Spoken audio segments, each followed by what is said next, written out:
Blink Charging getting a boost on the back of its quarterly results. Revenue soared more than 70% from a year ago. The company also acknowledging the slight drop that we have seen in EV sales during the first quarter, but despite that, remaining optimistic about the growth that the company expects to see here in the coming quarters. For more, we want to bring in Brendan Jones. He's the CEO and president of Blink Charging. Brendan, it's great to have you here. So talk to us just about the trends. Before we get into Tesla, that's a big headline that we want to get into, but more specifically, talk to us just about the trends that you have seen in your business the most recent quarter and whether or not that supports maybe this fear that we've seen about slowing adoption of EVs.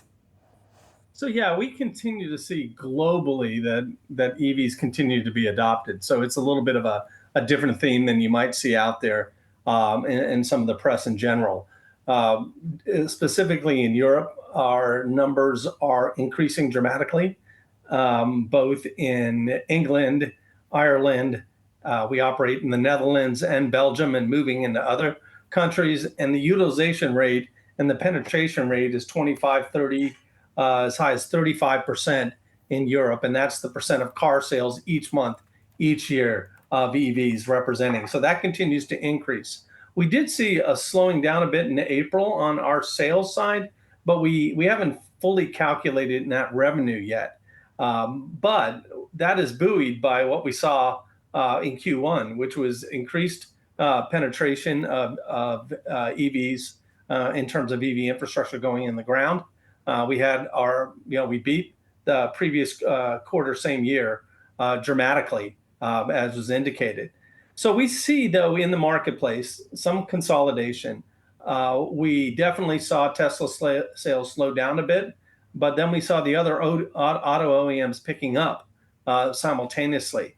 And then in the quarter also, we saw an enormous investment from Hyundai Group that came in with another $50 billion in an effort to secure them as the number 3 automotive group. So you saw some, stuff that said, hey, it might be slowing, but then you also saw a lot of encouraging activity, said the space is going to continue to grow over the long term.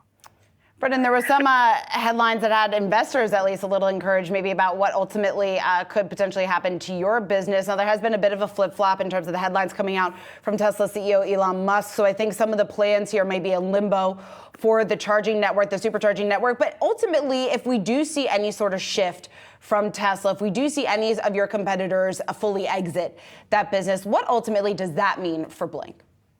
So first off, let's say what Tesla means today for Blink. It's the number 1 vehicle that plugs into our chargers today. Mm-hmm. So that's great business for us, especially on the chargers that we own and operate.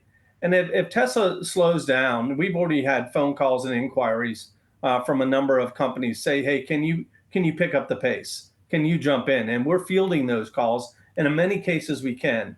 For Blink, Tesla's been heavy in destination charger, along with hotels, other municipal locations where they provide charging services and indeed sell chargers into. So those opportunities are presenting themselves to us today. And then in terms of fast charging, we may see, but that's going to be less of an impact than on the L2 side, the level 2 charging. Brendan, before we get into some of the other details of it, would you then potentially consider hiring maybe some of these former Tesla employees who have been let go, who are in this line of business? Hey, Tesla's done a great job, right? Look at what they built, both here and in Europe. So if we have opportunities and we have a need, absolutely, we want to hire the best. And if there's people out there from Tesla that need a job and they're the best, we'll certainly do that. Brendan, I hear your dogs are even getting excited about it here in the background. Talking about a little bit more about this momentum, maybe what this would ultimately mean for Blink's business. Very early days. There's still a lot of details that need to be ironed out. But you were talking about fielding some calls here just in terms of that interest. What have you been hearing? And I guess, is there any reason to be maybe a bit cautious on the fact that if we do see a shift here from Tesla, then your side of the business won't ultimately be able to meet the demand that's there right away? So, yeah, we have capacity here in the United States. We have additional capacity built into our facility in India as well. So we can uptick. We've moved our Bowie, Maryland facility up to 50,000 units per annum is its current capacity on that. We have to add a second shift to do that, but that's already factored into our plans. So if the need comes, we believe that we can pick it up. But I don't think it's going to be Blink that picks it up. I think we're going to get our unfair share because that's who we are as a company. But the industry is going to pick it up as a whole. The independents, this is what we do.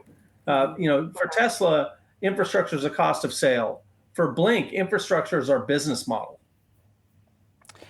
And Brendan, real quick before we let you go, just about how much of EV adoption depends on lower rates? As we talk about this high for longer environment that we're in right now, a weakening economy, how much is that, if at all, going to push out maybe some of the adoption rates that we're expected to see?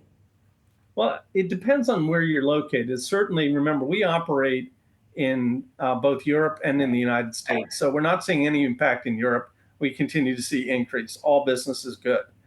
In states where they're suppressing the adoption rate there's some political concerns, et cetera, we'll probably see some slowing. But in the big states who are driving EV adoption, like California, who has the 2035 mandate of no internal combustion engines can be sold there past that date, you're going to see them continue to drive forward. We might see a month over month slowdown, and we might need to get past the election. But in the long term, we're going to see EV adoption increase as previously forecasted. Even McKinsey backed this up where they adjusted their forecast.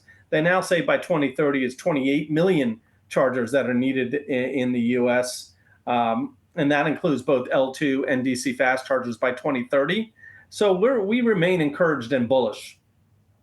All right, Brendan Jones, we got to leave it there. Thanks so much for taking the time to join us here this morning. BLNK Charging President and CEO. We appreciate it. Thank you very much.